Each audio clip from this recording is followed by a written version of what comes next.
अब नहीं होली खेल जाई हम बहरी लेके पिचकारी थाड़े बाटे बीच डहरी अब नहीं होली खेल जाई हम बहरी लेके पिचकारी थाड़े बाटे बीच डहरी चढ़ल फगुनवा नियम धर्म सब भंग करता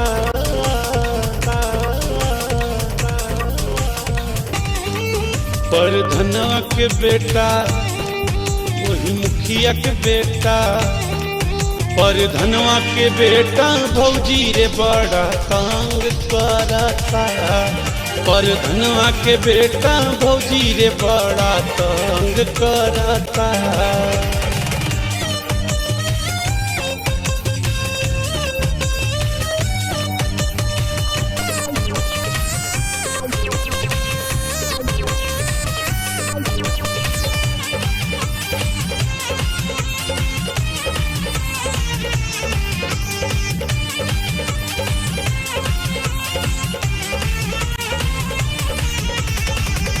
लेके तैयार बाटे रंगवा गुलाल हो बड़ा डर लागे अबे कर दी लाल हो लेके तैयार बाटे रंगवा गुलाल हो बड़ा डर लागे अबे कर दी लाल हो भीतरिल रंगे खातिर रोज जंग करता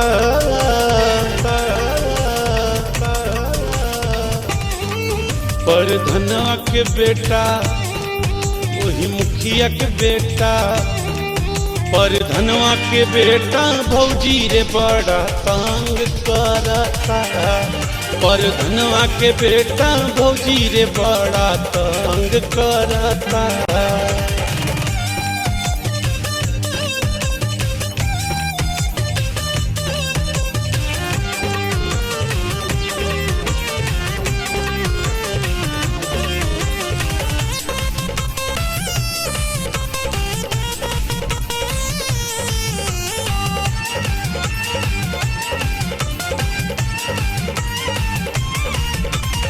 घेर लेला रहिया में करे परेशान हो कहेला कि डार्लिंग तू ही तो मेरी जान हो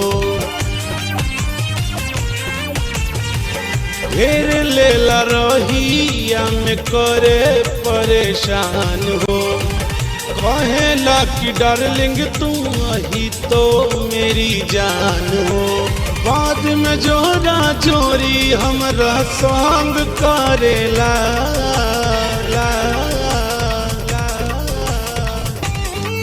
पर धनवा के बेटा वही मुखिया के बेटा पर धनवा के बेटा भौजी रे बड़ा तंग करता पर धनवा के बेटा भौजी रे बड़ा तंग करता पर धनवा के बेटा भौजी रे बड़ा तंग करता।